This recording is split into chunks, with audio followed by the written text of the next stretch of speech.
important way of managing your own frustration with your spouse is the classic principle of giving the benefit of the doubt. Let's say you have asked your husband to leave you half of the fruit salad that you wanted to eat when you got home. And you get home, and there's a big empty bowl of what used to be fruit salad. And he's out, he's wherever, he's not around to ask him, So, the first thing you do is you get really annoyed. Because you see it's empty, and you'd asked him, and you really wanted the melon with the pineapple. It was a good combination.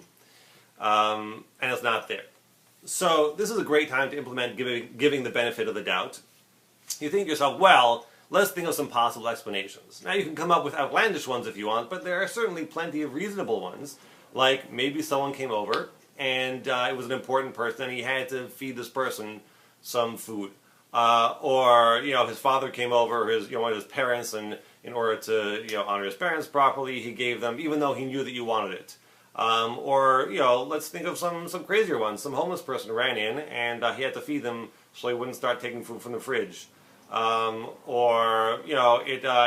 dropped and it fell out, and you had to clean it up, and he's very sorry about it, but, it didn't work out. Whatever it is, there's really tons of explanations, some of which may be a little crazy, some of which are very reasonable. I mean, you may be disappointed if you spilled all the fruit salad, but it's not like he was being rude or not considering your needs. And you'll find that a lot of the time there is a good explanation. And afterwards, we've all had that experience where you got upset at somebody and realized that, like, wait a second, they turned out to have a very good explanation. So giving the benefit of the doubt, something you can do right in the moment. You see something that makes you upset, let's think of, 5 reasons why this might not be that big a deal. In the end, it might be that he's just a jerk and he ate all your fruit salad, but you don't know that, and, you can talk that out later.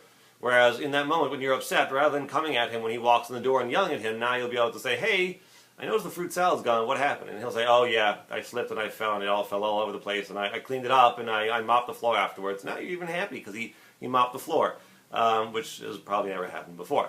So giving the benefit of the doubt, a great way to make sure that those fights and those arguments don't happen. Give it a shot, giving the benefit of the doubt.